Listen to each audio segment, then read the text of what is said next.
Assalamualaikum warahmatullahi wabarakatuh. Perkenalkan, namaku Karno. Aku kerja jadi buruh pabrik di Jakarta. Dan istriku bernama Listi. Dia jualan sayur di depan rumah kontrakan kami. Lumayan buat bantu-bantu keuangan agar bisa nabung. Kejadian horor ini aku dan istriku alami kisaran tahun 2002. Sore itu, telepon di kontrakan berdering. Nada deringnya nyaring, bikin aku refleks berdiri dari tikar. Aku angkat. Suara bapak dari kampung terdengar pelan, seperti menahan napas. "No, ibu kepengen ketemu. Wes suwe ora dijenguk." Aku menelan ludah. Ada rasa bersalah yang langsung naik. Bukan karena lebaran, bukan karena libur panjang, tapi orang tua minta dijenguk, ya harus. Aku jawab pelan, menahan suara biar tidak bergetar. "Inggih pak, kulo usahakan cepet." Telepon ditutup, tapi kalimat itu masih nempel di kepala. Listi menatapku dari pintu dapur. Dia seperti sudah tahu dari wajahku saja. Aku duduk, cerita apa adanya. Listi mengangguk, lalu menatap karung sayur yang belum sempat dijual besok. Dia mendekat, dan suaranya dibuat sangat pelan, seperti takut didengar orang lain. "Mas, sing hati-hati yo, ojo kesusu." Aku mengangguk, lalu menjawab singkat, supaya dia ikut tenang. "Iyo, sing penting tekan omah wong tuwo." Malam itu kami beres-beres. Bukan koper bagus, cuma tas kain, baju ganti, jaket tipis, dan obat warung. Aku juga bawa oleh-oleh sederhana, biskuit kaleng, gula, dan kopi. Listi ngotot bawa 2 karung sayur. Katanya buat saudara di kampung, biar bisa ikut ngerasain rejeki walau sedikit. Mobil kami mobil tua, catnya sudah kusam, pintunya kalau ditutup suka bunyi gluduk keras. Tapi mobil itu sudah sering jadi teman pulang pergi. Aku hafal suara mesinnya. Kalau suara knalpotnya berubah sedikit saja, aku langsung waspada. Kami berangkat pukul 14.10. Cuaca masih terang, tapi awan sudah kelihatan tebal di arah utara. Aku putar kunci. Mesin nyala. Batuk sekali, lalu stabil. Listi duduk di sebelahku, memeluk tas kecil. 2 karung sayur kutaruh di bagasi belakang. Ada juga jeriken air dan peralatan sederhana. Obeng, tang, kain lap. Kebiasaan sopir kampung, apapun di bawah, karena tidak tahu di jalan ketemu apa. Keluar Jakarta, jalanan padat. Tapi setelah masuk jalur Pantura, perjalanan mulai lancar. Truk besar hilir mudik, bus melaju cepat, dan matahari pelan-pelan turun. Kami sempat berhenti 2 kali, sekali buat minum dan peregangan kaki, sekali lagi buat isi bensin. Setiap berhenti, aku selalu cek kap mesin, cek air radiator, cek ban. Listi sering ledek, katanya aku itu terlalu cemas. Tapi aku lebih takut menyesal kalau mendadak mogok. Sore menjelang maghrib, langit berubah pucat. Angin dari sawah masuk lewat celah jendela. Bau lumpur dan rumput basah ikut terbawa. Di beberapa titik, asap pembakaran sampah melintas tipis. Hidung jadi panas. Aku nyalakan radio, biar tidak terlalu sunyi. Lagu dangdut lawas muncul, tapi suaranya kadang putus-putus, seperti ada yang ganggu sinyal. Kresek, kresek. Radio mendesis pelan. Aku putar knopnya. Desisnya hilang sebentar, lalu muncul lagi. Listi menatap radio, lalu menatap kaca depan. Tatapannya mulai tidak tenang. Aku bilang, mungkin antenanya longgar. Tapi anehnya bukan cuma radio. Beberapa kali aku merasa ada suara kecil dari belakang, seperti sesuatu bergeser halus di bagasi, padahal 2 karung sayur sudah kuikat. Aku mencoba mengusir pikiran. Banyak truk lewat, jalanan bergelombang, wajar kalau barang bunyi. Menjelang malam rasa capek mulai turun ke bahu. Jalan panjang bikin mata terasa berat. Aku minum kopi saset yang tadi kami beli di warung. Rasanya pahit, tapi cukup bikin kepala lebih terang. Sekitar 20.30 kami sampai Pemalang. Lampu-lampu toko mulai rapat. Suasana kota kecil itu masih hidup. Ada angkot, ada motor, ada warung tenda. Kami berhenti di sebuah warung pinggir jalan. Aku sengaja cari yang agak ramai, biar bisa sekalian istirahat sebentar dan tanya arah jalur selatan. Ibu warung keluar, wajahnya ramah, tapi matanya tajam, seperti orang yang sudah hafal melihat pelancong lewat malam-malam. "Mau kemana, Mas? Kok bawa karung segala?" Aku jawab sambil menggosok leher. "Ke Karangreja, Bu, Purbalingga. Mau lewat Randu Dongkal, Belik, terus Bobotsari." Ibu warung diam sebentar. Senyumnya turun sedikit. Lalu dia melirik jam dinding yang tergantung di tiang warung. "Loh, saiki wes bengi, Mas. Jalur Belik nek wes lewat jam 09.30 sepi. Lampu ora rata. Nek iso ojo kesuwen neng kono." Listi memegang lenganku pelan. Aku tahu dia mulai kepikiran. Aku mengangguk, mencoba tetap santai. "Matur nuwun, Bu, kami lewat pelan saja." Kami makan cepat, cuma nasi, telur, dan teh panas. Tapi aneh, teh panas itu baunya tajam, bukan wangi teh. Ada aroma seperti daun randu kering terbakar. Aku kira cuma dari asap dapur, tapi bau itu nempel ke hidung, bikin dada terasa sesak sebentar. Selesai makan, aku bayar. Lalu kami kembali ke mobil. Aku cek lagi mesin, cek lampu depan, cek rem. Semuanya tampak normal. Tapi saat aku menutup bagasi, ada satu hal yang bikin bulu kuduk naik. Bagasi itu seperti lebih berat dari biasanya. Bukan berat barang, lebih kerasa seperti ada yang memperhatikan dari dalam gelapnya mobil. Aku cepat-cepat menutupnya rapat. Aku bilang dalam hati, "Jangan macem-macem, Nok. Ini cuma capek." Kami lanjut jalan, keluar dari keramaian Pemalang, masuk jalur yang lebih sempit. Lampu jalan mulai jarang, rumah-rumah pelan-pelan hilang. Yang tersisa cuma kebun, sawah, dan pohon-pohon besar yang berdiri di pinggir jalan seperti pagar hitam. Aku menoleh ke Listi. Dia duduk rapat, memeluk tas kecilnya. Nafasnya pendek-pendek, berusaha disembunyikan. Aku tidak mau memperkeruh. Aku fokus ke jalan. Tapi baru beberapa kilometer masuk jalur selatan, suara itu muncul lagi. Kali ini jelas, bukan gesekan barang, bukan ban kena batu. Tok, tok, tok, ketukan halus dari bodi mobil, dari arah belakang.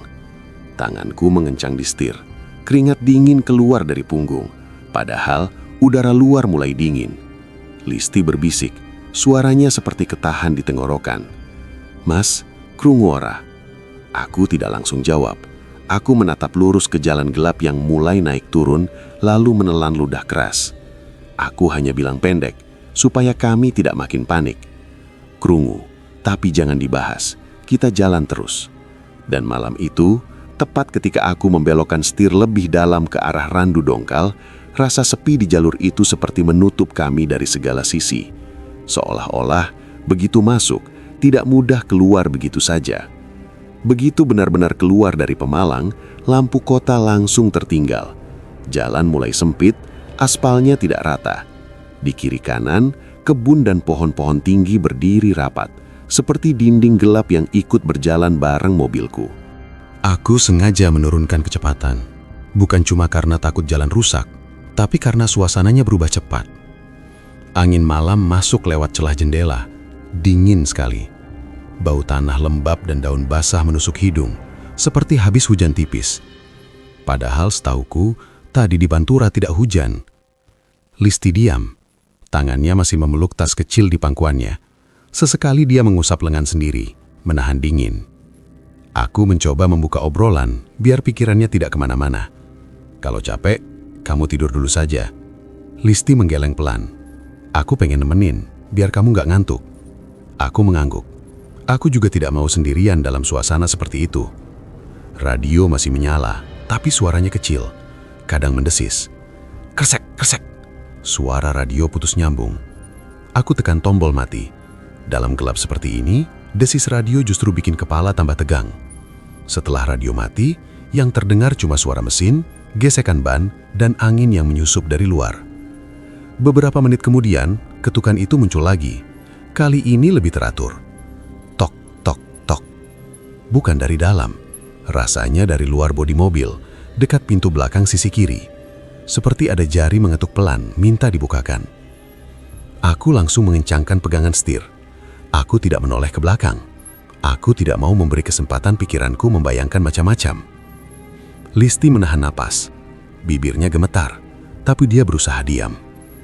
Ketukan berhenti sendiri setelah beberapa puluh detik. Lalu berganti suara lain yang lebih membuat dada sesak. Srit, seperti kuku menggesek kaca, sekali, panjang. Aku merinding, tanganku dingin, tapi keringat keluar dari pelipis. Aku menelan ludah, lalu bicara pelan. Jangan lihat ke samping, fokus ke depan. Listi menggeleng cepat, seperti orang takut disuruh menoleh. Sekitar pukul 21.30, kami melewati papan kecil di pinggir jalan. Tulisan arah sudah pudar, tapi aku masih bisa menangkap nama randu dongkal. Setelah itu jalan terasa makin naik turun. Ada tanjakan pendek, lalu turunan, lalu tikungan tajam. Lampu mobil menyorot pohon dan semak yang kadang seperti bergerak karena angin. Aku membasahi bibir, tenggorokanku kering. Tiba-tiba, dari arah kanan, ada bau menyengat masuk ke kabin. Bau anyir, seperti darah bercampur tanah basah. Bau itu datang cepat, lalu hilang. Tapi cukup membuat perutku mulas. Listi menutup hidung sebentar. Bau apa itu, Mas? Aku menggeleng. Entah, mungkin bangkai di pinggir jalan. Aku bilang begitu, tapi jujur aku tidak yakin. Karena baunya bukan bau bangkai biasa. Ada rasa logamnya, tajam. Tak lama setelah bau itu, terdengar sesuatu yang lebih mengganggu daripada ketukan.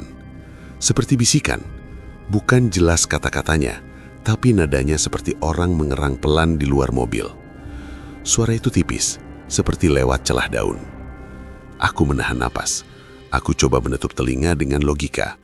Mungkin angin lewat ranting, mungkin burung malam, mungkin suara serangga. Tapi suara itu makin dekat, makin berani. Listi menempelkan punggungnya ke jok. Matanya membesar. Dia berbisik nyaris tidak bersuara.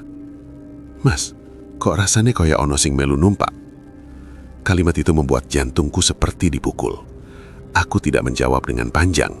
Aku takut kalau aku ikut membahas, suasana di dalam mobil jadi runtuh. Aku hanya bilang pendek, dengan suara berat, memaksa tegas. Diam, jangan ngomong itu. Baca doa dalam hati. Listi langsung menunduk. Bibirnya bergerak pelan seperti berzikir. Jalan makin sepi. Tidak ada rumah, tidak ada warung, tidak ada motor. Lampu jalan juga tidak merata. Kadang terang sebentar karena melewati satu tiang, lalu gelap panjang lagi. Sekitar pukul 22 lebih, aku melihat sesuatu di depan. Ada titik kecil seperti cahaya minyak. Aku kira orang bawa senter atau lampu sepeda. Semakin dekat, aku baru sadar, itu bukan senter. Itu seperti lampu kecil dari dalam botol dipakai orang berdiri di pinggir jalan. Dan di dekat cahaya itu, ada sosok tua. Posturnya membungkuk, pakai kain gelap, rambutnya putih kusut. Dia berdiri di tepi aspal, tepat di sisi jalan yang gelap. Tangannya terangkat pelan, melambaikan isyarat minta berhenti. Lambaiannya lambat, bukan seperti orang minta tolong biasa, lebih seperti memanggil. Aku refleks mengurangi gas. Naluri kasihan muncul. Orang tua sendirian malam-malam di jalan seperti ini, siapa yang tidak iba? Tapi sebelum kakiku benar-benar menekan rem, Listi meraih lenganku. Pegangannya kuat. Mas, ojo mandek. Aku langsung tersadar. Aku telan rasa kasihan itu mentah-mentah. Aku tetap melaju, pelan tapi tidak berhenti. Saat mobilku sejajar dengan nenek itu, aku menahan diri untuk tidak menoleh. Tapi sudut mataku sempat menangkap wajahnya sedikit. Wajahnya gelap, bukan karena bayangan, tapi seperti tidak ada bentuk yang jelas. Hanya putih matanya yang terlihat, menatap lurus ke arah kabin. Dadaku sesak. Aku percepat sedikit. Baru beberapa ratus meter lewat, lampu mobil menyorot kaca spion. Aku tidak mau, tapi mataku tetap melirik. Sekilas saja. Tidak ada apa-apa. Jalan kosong. Aku menghela napas panjang. Aku coba meyakinkan diri, itu cuma orang tua aneh. Mungkin orang desa yang tersesat, mungkin orang gila, banyak kemungkinan. Tapi setelah itu, gangguan justru meningkat. Ketukan muncul lagi, lebih keras. Tok, tok, tok. Lalu disusul suara cekikikan pelan dari luar. Cekikikan itu tidak seperti orang ketawa normal. Nadanya patah-patah, seperti ditahan di tenggorokan. Listi menutup mulutnya dengan tangan. Nafasnya jadi cepat. Aku merasakan bulu kuduku berdiri. Aku mulai membaca doa dalam hati. Bukan untuk gaya-gayaan, tapi karena rasanya ini bukan hal biasa. Beberapa kilometer kemudian, di bagian jalan yang lebih gelap, aku melihat lagi titik cahaya kecil di pinggir jalan. Aku langsung kaku, tanganku dingin, dan benar saja, sosok itu muncul lagi. Nenek yang sama, postur sama, lambaiannya sama, berdiri di tempat yang berbeda, tapi suasananya mirip, sepi, gelap, pohon rapat. Aku menelan ludah. Ini nggak masuk akal. Listi sudah gemetar. Dia tidak bicara, tapi aku bisa dengar giginya beradu pelan. Aku tidak memperlambat kali ini. Aku justru menambah sedikit kecepatan. Aku fokus ke jalan. Aku tidak peduli nenek itu manusia atau bukan. Aku tidak akan berhenti. Saat mobilku melewati dia, lampu depan menyorot kaki sosok itu sebentar. Dan disitulah aku hampir kehilangan kendali. Kakinya tidak menyentuh tanah. Bukan karena lompat, bukan karena berdiri di batu, tapi benar-benar menggantung sedikit, seperti melayang tipis di atas aspal. Aku refleks menginjak rem sedikit, bukan untuk berhenti, tapi karena kaget. Mobil tersentak kecil, setir terasa berat. Listi menjerit tertahan, bukan jerit keras, lebih seperti suara yang dipaksa tidak keluar. Duk! Mobil seperti dihantam sesuatu dari belakang, sekali. Aku menoleh cepat ke kaca spion. Tidak ada kendaraan, tidak ada apa-apa. Tapi saat aku kembali menatap jalan, kabut tipis mulai muncul. Kabut itu tidak merata, menggantung di beberapa bagian, seperti sengaja menutup pandangan. Lampu mobilku seperti dipantulkan balik oleh kabut. Jalan jadi terasa lebih sempit, tikungan jadi lebih dekat, dan rasa dingin di kabin naik tajam, seperti ada pintu kulkas dibuka di dalam mobil. Listi menggigil. Suaranya nyaris tidak terdengar. "Mas, kita masih jauh." Aku menghela nafas. "Masih. Tapi kita lewatin saja. Nanti kalau ketemu tempat ramai, kita berhenti sebentar." Aku bilang begitu supaya dia ada pegangan. Padahal aku sendiri mulai ragu, apakah di jalur ini masih ada tempat ramai di jam segini. Ketika jarum jam mendekati 22.45, kami masuk area yang lebih sunyi lagi. Pohon besar berdiri berderet. Aku tidak tahu nama tempat itu, tapi suasananya seperti pintu menuju bagian jalan yang lebih tua, lebih gelap, dan lebih berat. Di tengah kabut, tiba-tiba terdengar tangisan. Bukan dari dalam mobil, dari luar, tipis, jauh, tapi jelas sekali, seperti perempuan menangis pelan, menahan sesak. Listi langsung menutup telinga. Bahunya naik turun cepat. Aku memaksa diri tetap menatap jalan. Aku tidak mau terpancing mencari sumber suara. Namun tangisan itu tidak hilang, justru seperti mengikuti. Kadang di kiri, kadang di kanan, kadang di belakang. Aku merasa setiap kali aku mengubah kecepatan, tangis itu ikut menyesuaikan, seolah-olah berjalan sejajar dengan mobilku. Di saat itulah, aku sadar jalur ini tidak sekadar sepi. Jalur ini seperti punya penghuni yang tidak suka kami lewat malam-malam. Aku menatap lurus, dan di kejauhan, samar-samar terlihat bentuk tikungan panjang menuju area yang lebih gelap lagi. Di depan sana, pohon randu mulai terlihat. Besar-besar, berderet dekat bahu jalan. Dan entah kenapa, sejak pertama kali randu-randu itu muncul dalam sorot lampu, dadaku langsung terasa makin berat, seolah ada peringatan yang menekan dari dalam. Randu-randu itu makin jelas begitu jarum jam mendekati 23.10. Batangnya besar, kulitnya kasar, dan jaraknya rapat, seolah sengaja ditanam membentuk lorong gelap. Lampu mobilku menyapu satu persatu, bayangannya jatuh panjang ke aspal, bikin jalan seperti bergaris-garis hitam. Kabut tipis menggantung rendah, tidak tebal, tapi cukup membuat ujung jalan terlihat buram. Udara juga berubah. Dingin yang tadi cuma menusuk, sekarang seperti menekan dada. Aku menurunkan gigi. Mobil melaju pelan. Aku tidak mau ambil resiko di tikungan seperti ini. Tiba-tiba, di depan, tepat di sela dua pohon randu, lampu mobil menyorot sesuatu yang membuat kepalaku panas dingin. Ada sosok hitam berdiri diam, besar, tinggi, bahunya lebar. Bukan seperti orang biasa yang berdiri santai, sosok itu tegak, tidak bergerak, dan seperti sengaja menutup pandangan jalan. Aku refleks membanting setir sedikit ke kiri supaya tidak menghantam. Ban mobil melewati pinggir aspal, kerikil memercik ke kolong. Krak, krak, ban menginjak kerikil, bodi mobil bergetar. Aku cepat mengoreksi setir, tapi jantung sudah terlanjur loncat. Keringat dingin turun dari tengkuk sampai punggung. Listi menahan nafas. Aku bisa dengar nafasnya seperti tersangkut. Mobil kembali ke tengah jalan, tapi di detik yang sama, tenaga mesin mendadak hilang. Gas terasa kosong, mesin seperti ngedrop, lalu mati pelan. Mesin melemah, lalu duk, sunyi. Aku langsung injak kopling, putar kunci, starter bunyi, tapi tidak mau menyala. Klik, klik, klik. Aku coba lagi. Hasilnya sama. Bunyi klik itu terdengar jelas di tengah hening, seperti memanggil sesuatu dari luar. Listi memegang lenganku, kuat sekali. Mas, aja metu, aku ora penak banget. Aku menelan ludah. Aku ingin bilang tenang, tapi kata-kata itu serasa tidak berguna.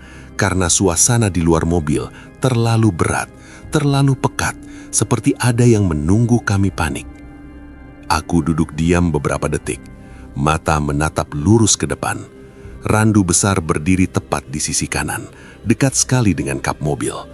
Cabangnya menjulur ke atas kami seperti tangan raksasa. Dan anehnya, sosok hitam yang tadi kulihat di sela pohon sekarang sudah tidak ada. Entah dia pindah, entah memang tidak pernah ada. Di luar, tidak ada suara kendaraan, tidak ada suara orang, tidak ada jangkrik yang biasanya ramai. Sunyi ini terasa tidak wajar.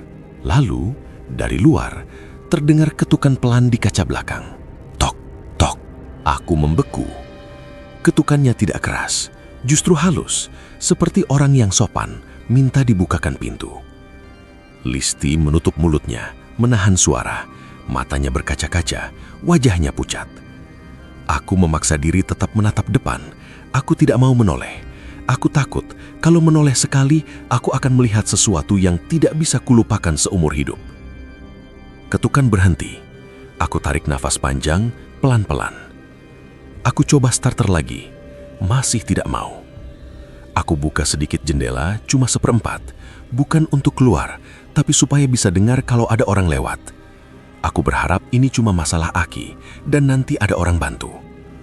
Tapi begitu jendela terbuka, hawa dingin langsung menerjang dan ada bau yang sama seperti tadi. Anyir, tajam, seperti darah bercampur tanah basah. Listi langsung menutup hidung dengan lengan baju.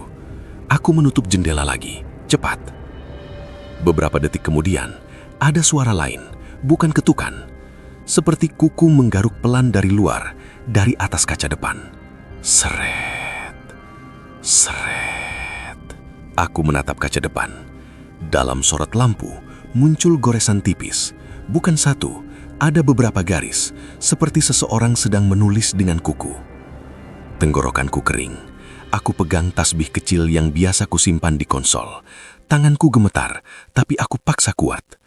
Aku mulai membaca doa pelan, bukan keras-keras, cuma gerak bibir dan nafas yang tertata. Listi ikut menunduk. Bahunya naik turun, bibirnya bergetar, seperti ikut berzikir. Lalu, sesuatu jatuh di atap mobil. Tidak berat seperti batu, tapi jelas bunyinya. Duk. Aku menahan nafas. Setelah itu, terdengar langkah kecil di atas atap. Pelan, tapi nyata. Seolah ada orang berjalan jongkok. Tuk, tuk, tuk. Aku menatap langit-langit mobil, seperti bisa menembusnya. Jantungku berdegup keras, rasanya seperti mau keluar dari dada. Listi memejamkan mata, tangannya mencengkram sabuk pengaman. Langkah itu berhenti tepat di atas kursiku, tepat di atas kepala. Lalu terdengar napas. Bukan napas kami. Napas itu berat, serak, dekat sekali, seolah berasal dari celah pintu. Aku merinding sampai ke tulang. Aku tidak berani bergerak, tidak berani menoleh. Napas itu berputar seperti mengitari mobil. Kemudian kaca samping kanan diketuk pelan 3 kali. Tok, tok, tok. Aku memejamkan mata sebentar. Aku ingin semua ini berhenti.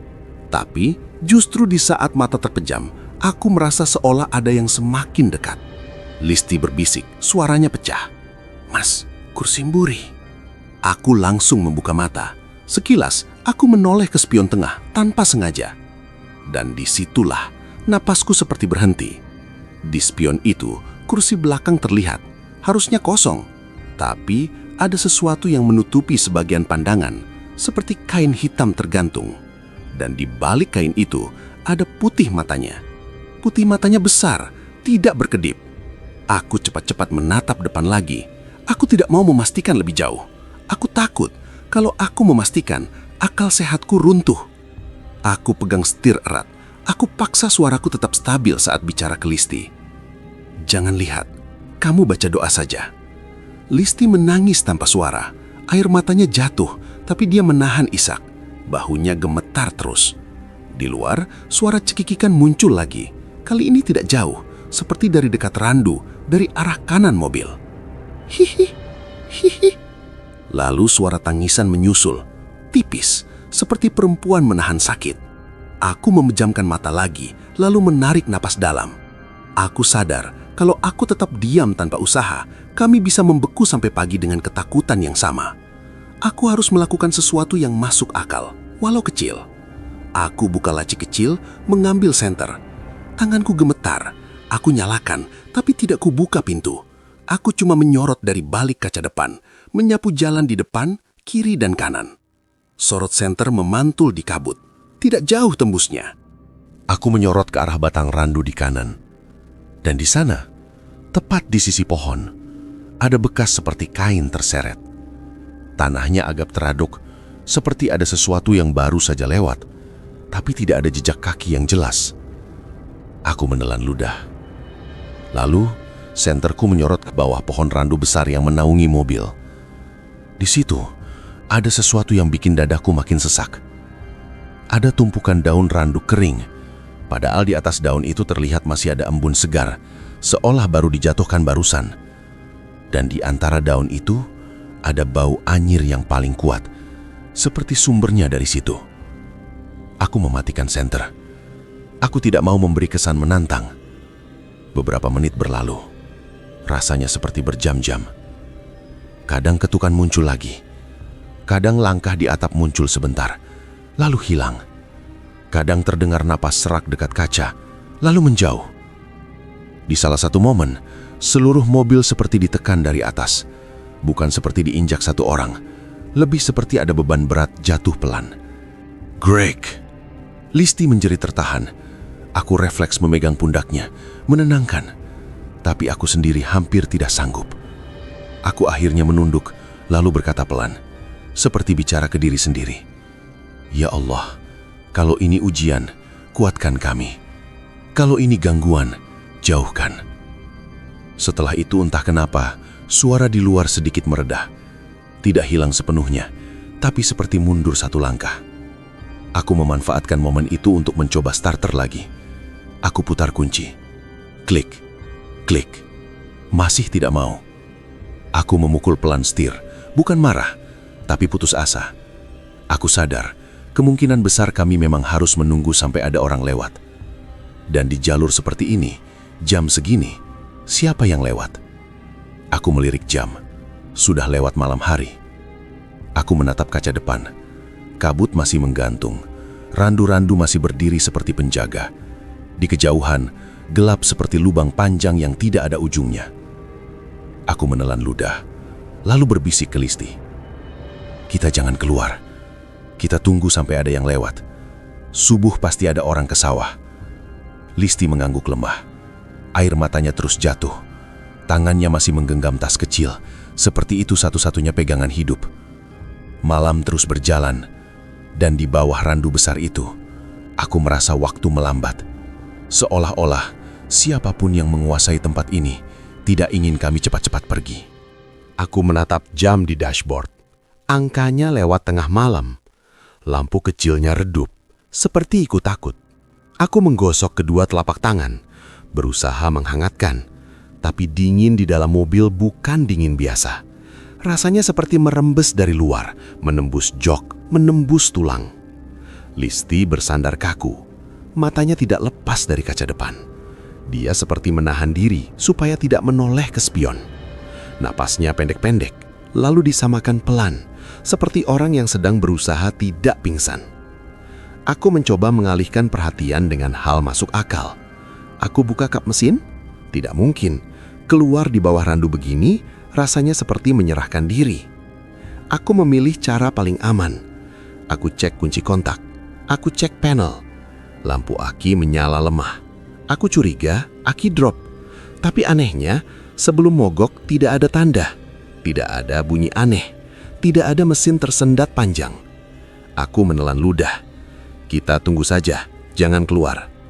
Listi mengangguk kecil, tapi dagunya gemetar. Beberapa menit berikutnya, suasana di luar berubah lagi. Kabut turun lebih rendah. Lampu mobilku menyapu, tapi hanya memantul putih. Jalan di depan terlihat seperti putus. Lalu, dari arah pohon randu kanan, ada suara ranting patah. Krak! Aku langsung kaku. Itu bukan angin. Bunyi ranting patah seperti diinjak. Aku menajamkan telinga. Sunyi menelan semuanya. Tidak ada langkah lanjutan. Tidak ada suara lari, hanya sunyi yang tebal. Tiba-tiba, gagang pintu belakang sisi kiri bergerak. Klik! Aku membeku. Tanganku refleks meraih kunci pintu, memastikan semua terkunci. Aku tekan tombol lock berkali-kali. Tek! Tek! Listi menutup mulutnya, bahunya naik turun cepat. Gagang pintu bergerak lagi. Kali ini lebih pelan, seperti orang mencoba pelan-pelan agar tidak terdengar. Klik! Aku menahan napas. Aku tidak menoleh. Aku tidak mau lihat siapa yang berdiri di samping pintu itu. Aku hanya memusatkan mata ke depan sambil membaca doa dalam hati.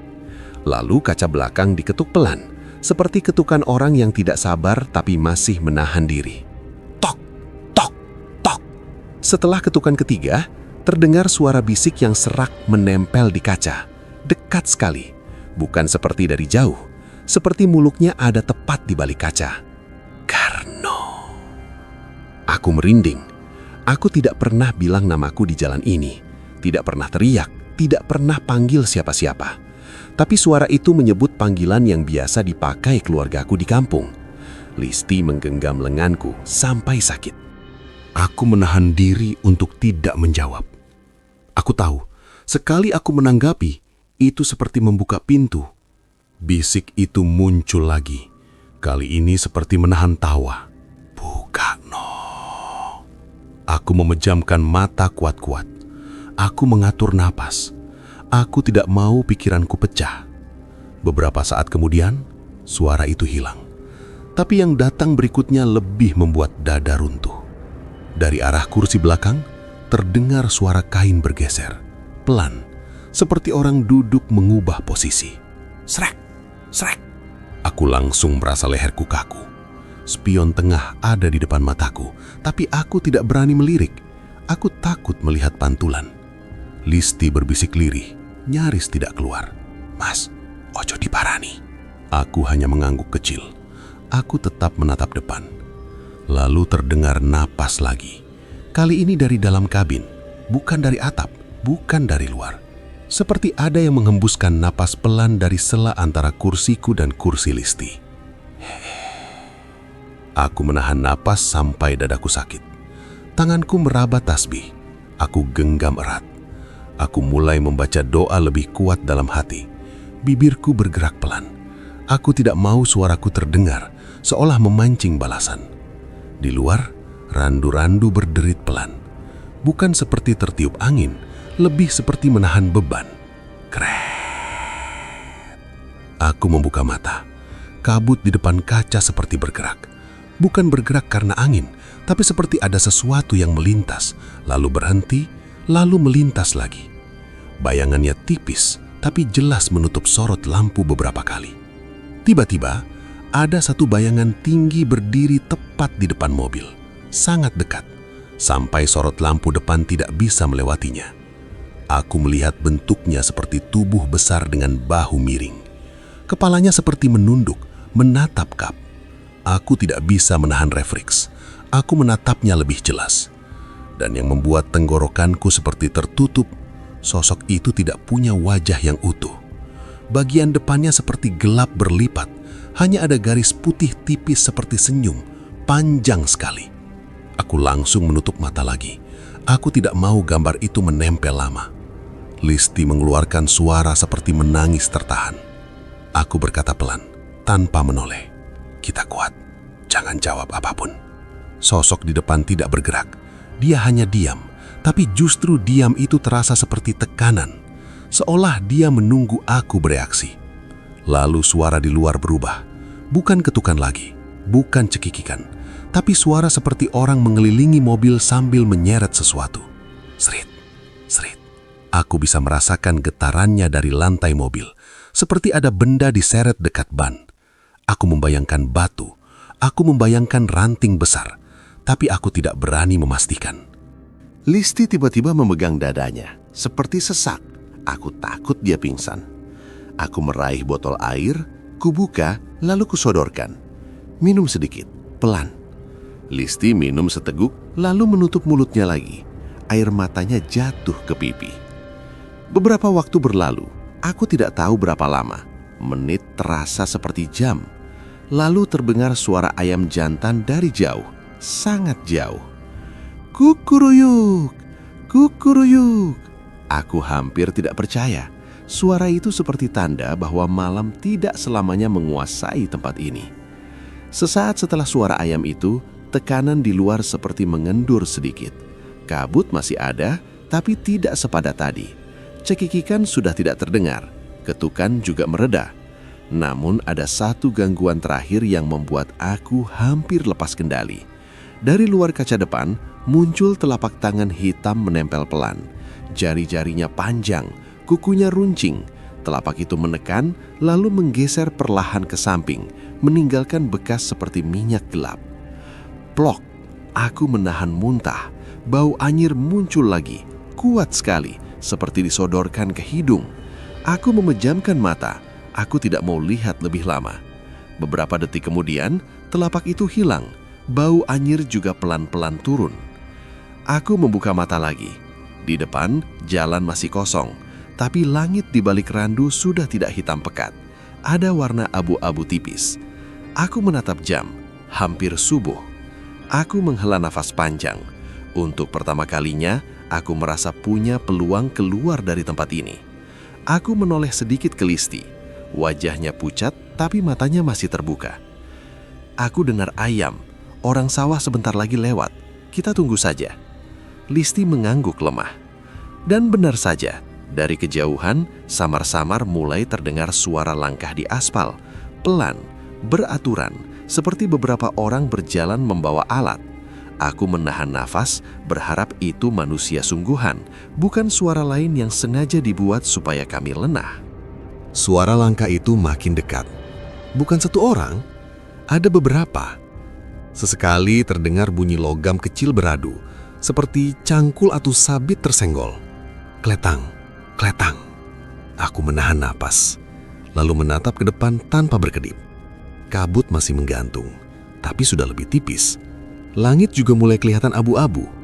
Bukan terang, tapi cukup membuat bentuk jalan lebih jelas. Dari balik randu di depan, muncul 3 sosok bapak-bapak. Mereka memakai sarung atau celana kerja, jaket tipis, dan sebagian membawa senter kecil. Langkah mereka santai, seperti orang yang sudah biasa lewat jalur ini tiap subuh. Salah satu berhenti, menatap mobilku yang parkir di bawah randu besar. Tatapannya berubah cepat, seperti orang langsung paham situasi. Dia mendekat, lalu mengetuk kaca depan dengan pelan. "Loh, Mas, ngapo kok mandek ini?" Aku baru berani bergerak. Aku turunkan kaca sedikit. Tidak banyak. Suaraku serak karena semalaman hampir tidak bicara. Mobil kula mogok, Pak. Soka bengi ora isa urip. Bapak itu tidak langsung jawab. Dia menoleh ke atas, ke pohon randu. Matanya menyapu batang, cabang, lalu ke tanah di sekitar mobilku. Seperti orang mengecek sesuatu yang tidak ingin dia sebutkan. Lalu dia menatapku lagi, lebih tegas. Wes, aja suwe-suwe ning kene. Na ise peteng, kene ora apik. Ayo, tak bantu dorong rada adoh, ben ora pas ngisor randu. Aku mengangguk cepat. Di sampingku, Listi menangis pelan. Lega, tapi masih ketakutan. Aku buka pintu sedikit, lalu keluar. Begitu kakiku menyentuh tanah, dingin langsung menusuk. Tapi yang lebih membuatku mual, di bawah randu itu bau anyir masih terasa. Tipis, tapi nyata. Aku tidak menoleh ke atas. Aku tidak mau. Bapak-bapak itu memberi aba-aba. 2 orang di belakang mobil, 1 orang di samping mengarahkan. Siji, loro, telu, nguk. Aku masuk lagi ke kursi supir, injak kopling, pindah ke netral, lalu ikut bantu dengan setir. Mobil bergerak beberapa meter, keluar dari bayangan randu, masuk ke titik yang lebih terbuka. Di situ, kabut terasa tidak menempel. Dingin masih ada, tapi tidak menekan dada seperti tadi. Begitu mobil berhenti di tempat yang agak terang, bapak itu menyuruhku coba starter. Aku putar kunci. Krrr, krrr. Aku menahan napas. Aku pikir bakal gagal lagi. Tapi kali ini, mesin batuk sekali, lalu menyala. Brong, nging. Aku hampir lemas. Aku menutup mata sebentar, lalu menghela napas panjang. Rasanya seperti baru dilepas dari cekikan yang tidak terlihat. Listi langsung menutup wajahnya. Menangis kecil, bukan histeris. Tangis lega yang tertahan semalaman. Aku cepat-cepat turun lagi, menghampiri bapak-bapak itu. Aku ingin memberi uang, tapi bapak itu mengangkat tangan menolak dulu. Ora usah kakean mikir. Sing penting saiki sampean lungo.